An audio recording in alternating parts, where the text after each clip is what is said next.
Adrian Ellis, Executive Director at Jazz at Lincoln Center, our creative partners in this series. Mr. Ellis.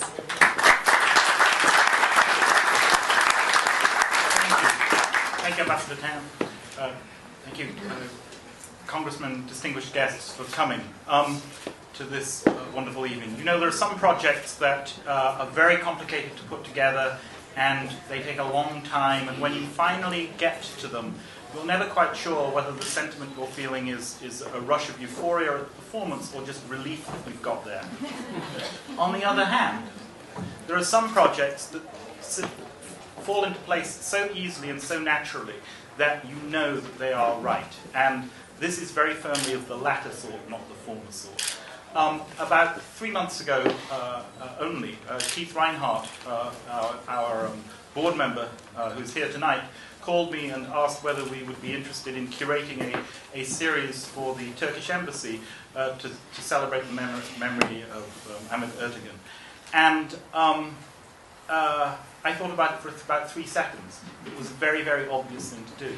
Ahmet Ertegün was a founder member of Jazz at Lincoln Center. His contributions are cornerstone of the institution. Mika Ertegün is a board member of ours. Our Hall of Fame is the Nestle Ertegün Hall of Fame. It is a fundamental cornerstone, as I say, of Jazz at Lincoln Center, the legacy, the contribution, the memory, the values of the Erteguns. So we were thrilled and immediately said yes. When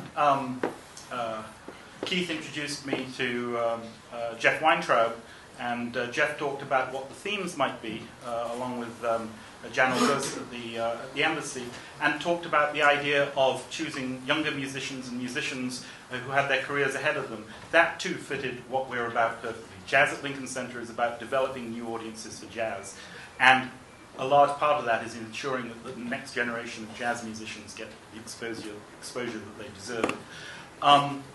The way in which we characterize the theme of the 6 concerts is they're musicians whose talent temporarily exceeds their fame. So that when it came to choosing musicians, we also had no problems in choosing who should open the series.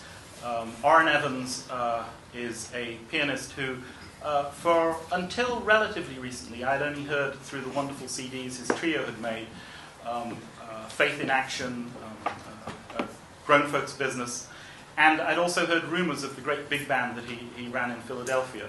But I had the privilege to take the Wayne Escoffery Quartet to Abu Dhabi about 3 months ago, and Orrin's the pianist, amongst other things, for that quartet. So I had the opportunity to hear what a fabulous pianist he is in real life.